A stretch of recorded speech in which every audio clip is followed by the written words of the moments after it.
নমস্কার ফ্রেন্ডস, সবাইকে সাহাস cooking blog চ্যানেলে স্বাগতম। আজকে আমি বানাবো বিয়েবাড়ির স্টাইলে কাতলা কালিয়া। তো পুরো ভিডিওটি দেখতে থাকুন।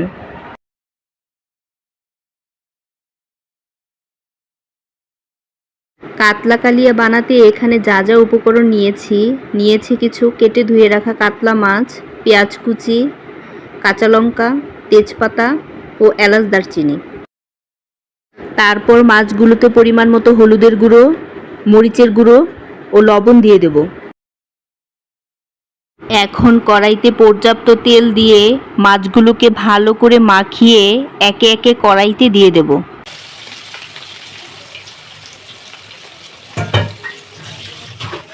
মাছগুলোকে দুপাশ উল্টিয়ে একটু লাল লাল করে ভেজে নেব।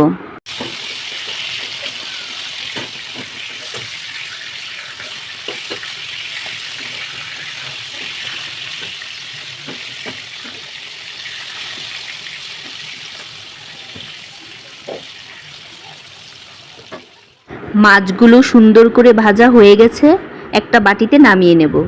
ওই তেলেই তেজপাতা, এলাচ দারচিনি দিয়ে কিছুক্ষণ নেড়ে নেব।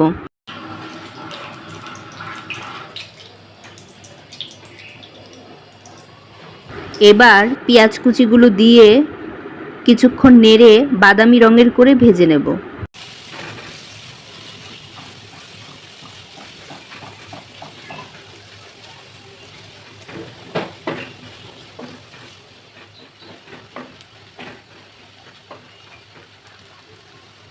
পেঁয়াজগুলো ভাজা আমার হয়ে গেছে।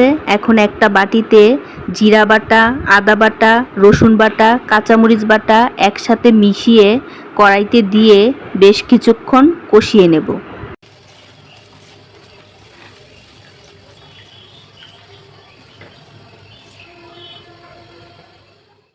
মশলাটা মোটামুটি কষে এসেছে।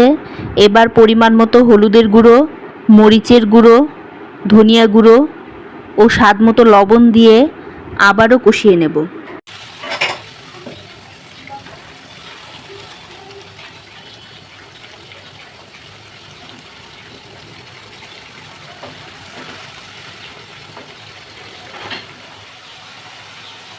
এখন পরিমাণ মতো টক দই দিয়ে মশলার সাথে ভালো করে মিশিয়ে নেব।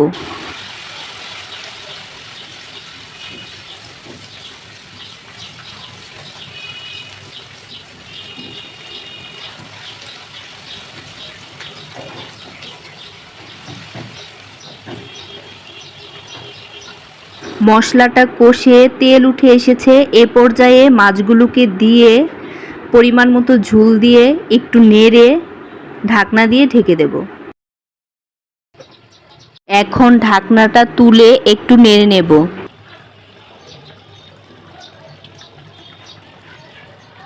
নেড়ে 3টার মতো কাঁচামরিচ ও কয়েকটা কিশমিশ দিয়ে দেব।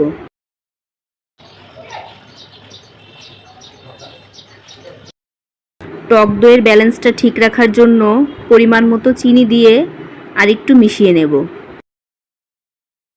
এবার কালিয়াটা আমার হয়ে এসেছে।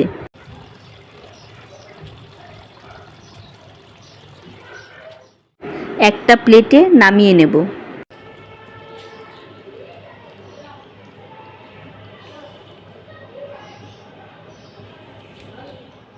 এখন হয়ে গেল আমার কাতলা কালিয়া। তো আজকের মতো এখানেই বিদায় নিচ্ছি। হাজির হব অন্য একটি নতুন রেসিপি নিয়ে। সে পর্যন্ত সবাই ভালো থাকবেন, সুস্থ থাকবেন।